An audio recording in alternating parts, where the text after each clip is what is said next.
నిలబెట్టుకుంటూ అత్యున్నతమైనటువంటి విలువలకు ప్రాధాన్యతనిచ్చి ఆ విలువల కోసమే జీవించి నిఖార్సైనటువంటి తెలంగాణవాదిగా తెలంగాణ సమాజానికి ఎప్పటికీ ఎల్లప్పటికీ వారు ఆచార్యులుగానే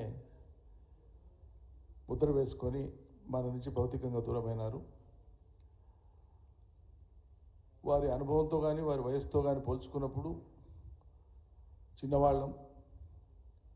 అదేవిధంగా తెలంగాణ ఉద్యమం అనేటువంటి ఈ మహాప్రస్థానం ఎంతో మందిని ఒక చోటికి చేర్చింది. భావ సారూప్యత కలిగినటువంటి వ్యక్తుల్ని, శక్తుల్ని, సంస్థల్ని ఏకం చేయడంలో జయశంకర్ గారి నిస్వార్థమైనటువంటి సేవ లేదా ఆలోచన అమోఘమైనటువంటిది. ఆయన పరితపించినటువంటి తీరు చాలా గొప్పది. ఆయన పనిచేస్తున్నటువంటి క్రమంలో మలిదశ తెలంగాణ ఉద్యమానికి కేసీఆర్ గారు ప్రారంభించగానే అప్పట్లో వారు అమెరికాలో ఉన్నారు. అమెరికా నుంచి భారతదేశానికి వచ్చిన తర్వాత భరత్ కుమారు, వి ప్రకాష్ వీళ్ళందరూ కూడా జయశంకర్ గారిని కేసీఆర్ గారికి పరిచయం చేసి ప్రత్యక్షంగా తీసుకొని వచ్చి పరిచయం చేసిన తర్వాత అక్కడి నుంచి చారి సాబ్ కానీ, ఆ రోజు ఉన్నటువంటి విజయరామారావు గారు కానీ, నేను కానీ, ఎన్నయ్య కానీ, ఇంకా చాలామంది, దేశపతి గారు సరే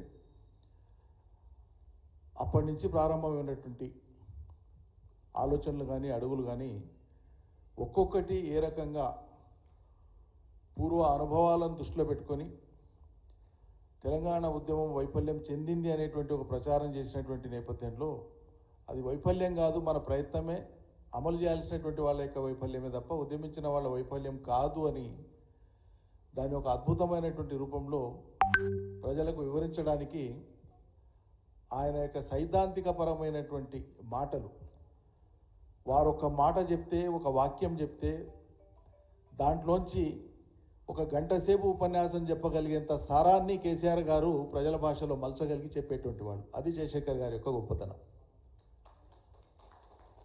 ఆ మూలాన్ని కూడా అట్లే అందుకొని ద్రోణాచార్యుడు కనుక ఒక సైగ చేసి ఇది ఇట్లా అంటేనంటే దాన్ని 100 రూపాలలో ప్రదర్శించగలిగినటువంటి అర్జునుడు ఎట్లా నైపుణ్యంతో విలువిద్యను కానీ అస్త్రశస్త్రాలను కానీ ప్రదర్శించేవాడో జయశంకర్ గారి యొక్క ఆ మూలాన్ని అర్థం చేసుకోవడంలో తెలంగాణ సమాజంలో కేసీఆర్కు మించినటువంటి రాజకీయ ప్రజ్ఞుడు లేడు. ఇది స్వయంగా జయశంకర్ గారు చెప్పినటువంటి మాట. రికార్డెడ్ ఇది. అట్లా ఆయన మాట్లాడినటువంటి ఒక్కొక్క సందర్భంలో ఒక్కొక్క పదము, దాని యొక్క కాయినింగ్ ఆయన చేసినటువంటి విధానం అపురూపమైనటువంటిది. అందుకే మేధావులు అంటే ఎక్కువ అధ్యయనం చేసి ఎక్కువ జ్ఞానం కలిగి ప్రజలకు అర్థం కాకుండా మాట్లాడే వాళ్ళు మేధావులుగా మనం చూస్తాం. కానీ చాలా గొప్ప విషయాన్ని చాలా సరళంగా ప్రజలకు చెప్పగలిగేటువంటి నేర్పరితరం ఉన్నవాడే నిజమైన మేధావి. ఆయనే జయశంకర్ గారు. అతి గొప్ప విషయాలను చాలా సులువుగా, చాలా సింపుల్గా చెప్పగలిగేటువంటి వాడు. ఉద్యమం నడిచేటువంటి క్రమంలో అనేకమైనటువంటి అనుభవాలు, అనేకం, అన్నింటినీ వాళ్ళ నేను చెప్పలేను. ఒకటి రెండింటిని మాత్రం మీతో పంచుకోవడానికి నేను ప్రయత్నం చేస్తాను.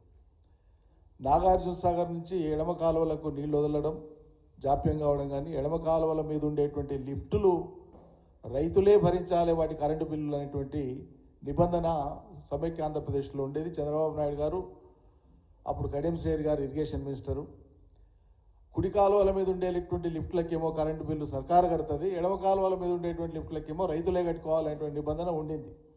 అప్పటిదాకా ఎవరికి సోగిలేదు, ఎవడు మాట్లాడు, ఏ పార్టీ వాడు మాట్లాడు. దాని మీద మాట్లాడి ఆందోళనకు శ్రీకారం చుట్టి చలో నాగార్జున సాగర్ అనేటువంటి కార్యక్రమానికి శ్రీకారం చుట్టారు. విజయసుమారెడ్డి గారు నల్గొండ జిల్లా పార్టీ ప్రెసిడెంట్, నేను అప్పుడు నల్గొండ ఇన్ఛార్జ్ను. ఆ రోజు పెద్ద ఎత్తున ఇక్కడి నుంచి తరలిపోయినాం. నల్గొండ జిల్లా నుంచి రైతాంగం వచ్చిండ్రు, హైదరాబాద్ నుంచి నాయక శ్రేణులు, కార్యకర్తల శ్రేణులు కేసీఆర్ను అనుసరించినారు.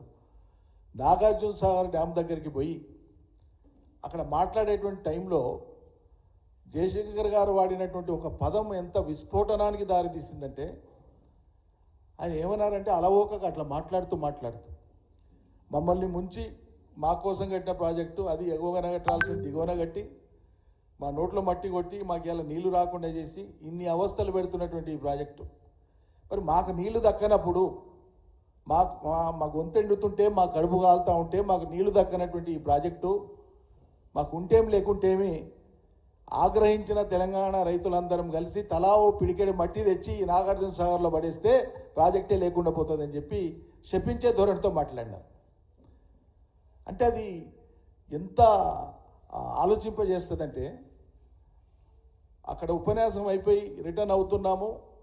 చంద్రబాబు నాయుడు గారు అత్యవసరంగా జీవో విడుదల చేసి క్యాన్సిల్ చేసి కుడి కాలువల మాదిరి ఎడమ కాలువలు కూడా ప్రభుత్వమే బిల్లులు కడుతుందని చెప్పి మేము దారిలో వస్తుంటేనే ప్రభుత్వం తన యొక్క నిర్ణయాన్ని మార్చుకున్నది. అది ఒక అంశాన్ని చాలా గంభీరంగా లోతుగా ప్రజల్లోకి తీసుకుపోవడానికి ఉపయోగించేటువంటి ఆయన భావజాలం, ఆయన పదజాలం, దానికి ఉన్న పదును అంత గొప్పది. ఇక తలా తోక లేకుండా వయస్సు కానీ ఆనాడు ఉండేటువంటి రాష్ట్రం సిద్ధించకంటే ముందు చంద్రబాబు నాయుడు తర్వాత మనతో పొత్తు పెట్టుకొని అధికారంలోకి వచ్చినటువంటి కాంగ్రెస్ రోజుకో ఒక భాష్యం, రోజుకో ఇంటర్ప్రిటేషన్, రోజుకో వ్యాఖ్యానం, ఒక్కొక్కడోలాగా ఈ కాఫీయా ఇన్స్టెంట్ కాఫీయా అని రేణుకా చౌదరి అంటది, ఇది చాక్లెట్ అని ఇంకోడు అంటాడు, ఇది బహుమానం అని ఇంకోడు, రకరకాలుగా పిచ్చి పిచ్చిగా మాట్లాడేటువంటి సందర్భం. ఇక ఏకంగా ఒకసారేమో రాజశేఖర రెడ్డి 100 కోట్ల జనాభా ఒప్పుకుంటేనే కదా తెలంగాణ వచ్చేదని విరవీగి మాట్లాడింది. వీటన్నింటి తర్వాత జయశంకర్ గారు, కేసీఆర్ గారు కలిసి ప్లాన్ చేసి స్ట్రాటజిక్గా కేంద్రంలో ఉండేటువంటి 36 పార్టీలను ఒప్పించి వాళ్ళందరితోన లేఖలు తీసుకున్నారు. స్ట్రాటజిక్గా చాలా వ్యూహాత్మకంగా ఒక్కొక్క పార్టీని ఒప్పించి తెలంగాణ కోసం మేమంతా సానుకూలమే అని చెప్పి, అంటే అంతిమంగా అటు బీజేపీ మీద ఇటు కాంగ్రెస్ మీద మెడ మీద కత్తి పెట్టడానికి ఈ 36 పార్టీల లేఖల్ని తీసుకొని వచ్చి వాటన్నింటినీ ముద్రించి జయశంకర్ గారే స్వయంగా రాసిన ఆ లేఖలని, ప్రతి పార్టీకి రాసిన లేఖ ఆయన రాసింది, ఆయన డ్రాఫ్టే. ఆయన డ్రాఫ్ట్ చేస్తే కేసీఆర్ గారు చూసి అప్రూవ్ చేస్తే కేసీఆర్ గారు సంతకం పెట్టేది. అట్లా ఆ లేఖలన్నీ రాసినప్పుడు నేను ఒకరిని చారిసాబు ఉన్నారు, మేమంతా ఉన్నవాళ్ళమే, అన్నింటికి సాక్షాభూతులం మేము. ఆ లేఖలని రాసి వాటన్నింటిని ప్రింట్ చేసి కన్సెన్సెస్ కాక వాట్ ఎల్స్ ఇట్ ఈజ్ అని చెప్పి